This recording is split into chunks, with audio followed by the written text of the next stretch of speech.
За сайн байцгаана уу. Энэ 7 хоногийн Монголоор сонио юу вэ?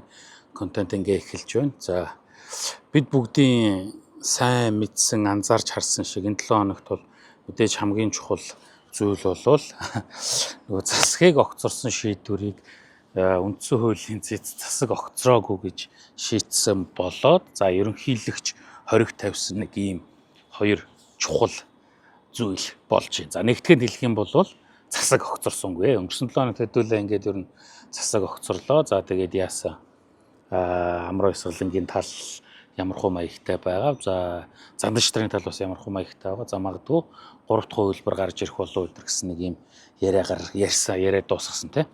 За энэ 7 хоногийн нөхцөл байдлыг харахад ингээд өнгөрсөн 7 хоног харахад бол за яг ингээд 3 дахь хүн буюу одоо өнгөрсөн 7 хоногт миний хэлжсэн шиг тэр учрал лидер гарч ирээд ерөнхий сайд болоо явна гэж таамаглаж ирсэн таамаг маань харьцангуй тэр зүг рүү явсангүй тий. За харин ч одоо зандан шатар бол хിവэрээ үлдээд за энэ хоёрыг бол хууль зүйн дотоод хэргийн сайд болгоо. За сайд болсных нь даруйдаа болвол татварын ерөнхий газрын дарга, за цагдаагийн ерөнхий газрын дарга нарыг бол солиод за тэгээд тэр өдөр нь дуусгаас өмнө шөнийн 11 цаг дөнгөж өнгөрч явахад бол за амраа исгаланг бол ингээ холбогдох үйл хүчний байгууллагууд бол яллагдах чардтаа шалгаж байгаа юм байна гэсэн юм мэдээлэл хийгээд ингээд үйл явц өрнө явчлаа тий.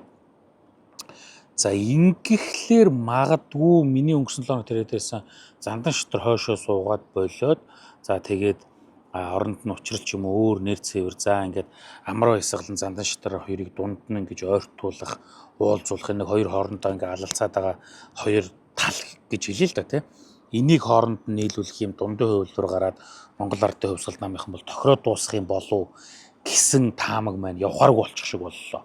Харин эсэргээрээ яг нэгдүгээр хувилбарыг ярьж лээсэн шүү дээ. Цаашаа ингээд зандан шатар бол зүтгэдгээрээ тэр чигээрээ зүтгэн.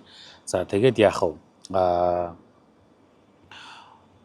Нөгөө амраа исгалангийн тал зандан шатрын тал хоёр ч юм бол эвлэрхгүйгээр ингээд нэг аль нэг дээлс нь бол дийлдсэн талаа орон шоронд хийгээд явах нэг юм хувилбар байна гэж ярьж ирсэн. Магадгүй энэ хувилбар нь жаахан түрэнг явах юм шиг юм шинж байдал ажиглагдчихлаа. За гэхдээ өнгөрсөн 7 хоногийн нэгд өдөр ерөнхийлөгч хориг тавьсан. За 3 дахь өдөр нь бол үндсэн хуулийн цэцэнгээ хуралдсан. Өдөржин нэлээд удаа хуралдаад за тэгээ бүр их орой шийдвэрээ гаргасан. За энэ хоёр үйл явцын араас ер нь юу болж байгаа вэ, яаж байгаа вэ гэдгийг ингээд анзаарч харах юм бол хэд юм харагдахаар. За хамгийн нэгдүгürt бол өнгөрсөн 7 хоног дээрчсэн бидний хэлжсэн энэ нэг чигсаалтанд орсон гишүүд чинь энэ ялангуяа энэ хуулийн гэдэг байгаа салбарын хүмүүс нь бол нэлээд зоригтой, бодолтой ийм хүмүүсийг оруулсан юм шүү гэдэг нэг ийм таамаг олон нийт ярьж байна л да. За надад ч гэсэн бас тийм хардлага төрсөн. Яагаад тэгэхээр ерөөсөө жигд нэг ийм одоо ийм сургаггүй одоо бүр байхаа оршин тогтнохоо болцсон. Эсвэл одоо их тийм таарахын хувийн сургуулиуд төгссөн тийм хүмүүс байгаа. Яг дараад нь тийм төгссөн юм шиг байгаа. За мэдээж хүнийг одоо ийм сургууль төгссөн, тийм сургууль төгссөн, чи энэ сургуульд орсон эдэр гэж хэлэх онцгүй одоо муухай те хүний эрхийн мэдрэмжгүй юм шиг хүний эрхийг хязгаарлаж байгаа юм шиг боловч за тэртээ бид нарт одоо их бага хэмжээнд алтан болоод алтан бусаар ямар сургууль төгсөөгүй ямар сургуульд орж чадсан чадаагүй гэдгээр бол нэг юм ялгамжаалгаа гардаг нэг юм зүйл байдаг. За аль ч улсад ч одоо юу гэдэг сургуулийн тэр зэрэглэл мэргэжил дипломтой орооцолтод эрхлэлээрээ за нэг ийм сургуульд орсон. За тэр сургуульд орсон энэ тэрэ гэдэг нэг юм асуудал үүсдэг те. Тэгэхээр яг энэ өнцгөөс шүү. Түүнээс одоо бид тэр хүмүүсийг ингэж ялгуурлан гадуурхсан өнцгөөс нь хэлж байгаа юм шүү.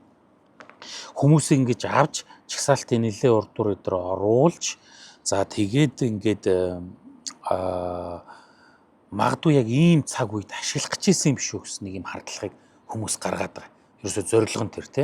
Өөрөөр хэлэх юм бол Монгол Ардын хувьсгалт намын одоо 2024 он сонгуульд орохдоо чагсаалтын тэр урдуур байгаа хүмүүсийг шийтсэн дарга нар бол ийм зорилгоор яг ийм таарахын сургуульд те хуулиар мэргэсэн хүмүүсийг оруулсан юм шүү. Нөгөөдүүл нь яасан бэ гэхээр үндсэн хуулиа мэдгүй. Үндсэн хуулиа тайлбарлаж байгаа нь буруу гэдэг юм уу? Өөр гэдэг юм уу те? Ийм эсвэл үндсэн хуулиа сайн ойлгоогүй гэдэг юм уу? Ийм утгагүй. За ялангуяа өчигдрийн буюу 5 дахь өдрийн тэр улсын хурлын чуулган дээр бол яг энэ асуудлыг хөндөж шийдэгдэн гişүүн асуулт асууж. Үгүй хуулиа мэддэг хүмүүс үндсэн хуулийн эрх зүй гэдэг хичээл ордог байсан шүү дээ. Энэ ч орхоо болцсон юм уу? Яагаад энэ хүмүүс бүр ингээд илт зөвшөөрөөд ингээд зүтгүүлсээр байгаад хууль зөрчүүлчихэж байгаа юм бэ гэдэг нэг юм асуудал яригдчих. За мэдээж энд бол улс төрийн сонирхол байсан, улс төрийн хүсэл сонирхлын үүднээс хамаг юм тавьж туулж байгаа тухай хэдүүлээ ярьсан тийм үү? Ийм зүйл байсан боловч арай л биш үү гэдэг нэг юм асуудал ярьж байгаа. За одоо болтол нөгөөдөл ч юм бол гоншонсон хэвээр л байгаа. За одоо зөв байсан, буруу байсан, үндсэн үйл азурцсан лидер гэж юм бүр солиороод те. Үндсэн хуулийн цэцэд нь өг юм үгийч гэж ах шиг бүр юм балаа юм яриад гисэн. За нэгдүгээр асуудал юм. Хоёрдугаар асуудал болохоор тэр төвхтэй хэцүү хурлыг удирдах шийдвэр гаргуулсан булган туяа одоо хоёрч улсын хурлын гишүүнийг татаж болдог хоёрч хуулийн заалтыг хоёулангийн зөрчсөн зүйл хийсэн учраас одоо булган туяаг хууль улсын хурлын тэр дэд дараагаас нь татах ёстой юу гэдэг асуудал үүсэж байгаа. За энэ магадгүй яригдах юм шиг байна. Яг тэгэхээр хэвлэл мэдээллүүд нэлээд энэ мэдээллийг ингээд цааш нь түгээгээд ингээд байгаа учраас тэгчих магадлал бол байгаа юм шиг байна гэж үзлээ л дээ. За хэрвээ ингэвэл яах вэ те? За булган туяа ингэвэл ер нь бол одоо энэ 90 оноос хойш орчин цагийн парламент ёсонд бол Монгол улсын түүхэнд байгаагүй нэг юм сонирхолтой түүх бүтээгээд зайлвал огторж байгаа гэх юм уу, бүрээ ирэхээсээ салж байгаа гэх юм уу, нэг ийм хүн үүсэх юм шиг байна. За одоо тэр нь яах вэ? Тэгэхгүй тэгээд тохиролцоод уучлаарай гэж гуугаад өнгөрөх юм одоо мэдгүй ардын нам бол тохиролцоод байдаг учраас одоо хүмүүс бас итгэхгүй байна л да тий.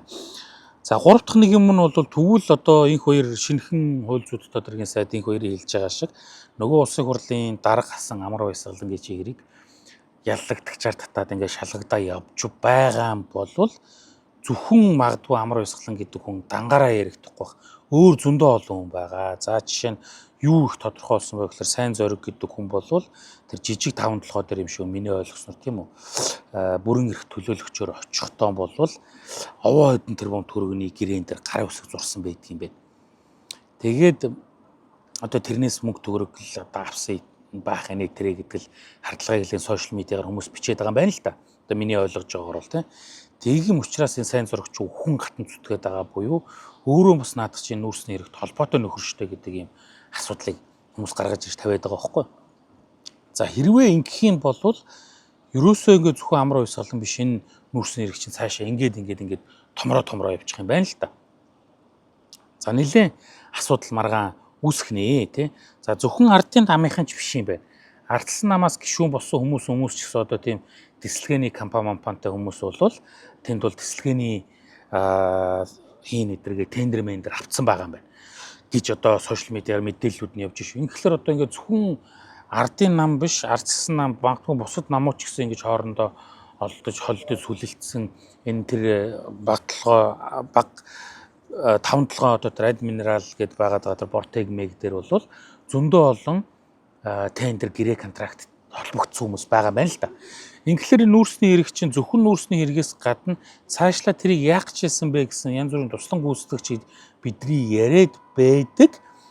Тэ одоо тэр дөрөвний хэлж байгаа тэр тээвэрлэл, тесэлгээ, хөр суулалт эдэргээд өчнөө олон юмд нь оролцох гээд байгаа. Ардын нам гэлтгүй ардсан нам эдэргээд өчнөө олон намын улсын хурлын гишүүдтэй хамаарал өгөх компаниуд байхлаар эдрийг яах вэ, эдрийг яаж шалгах вэ гэдэг ийм юм болж хөрөх юм байна. За ингээд хөл толгойгүй одоо идэ уугаа хөл толгойгүй хулгай зэлгий байгаа юм шиг ийм дүр зураг бол ерөөсөө тодроод цаашаа ингээд шууд яваад өглөө тий.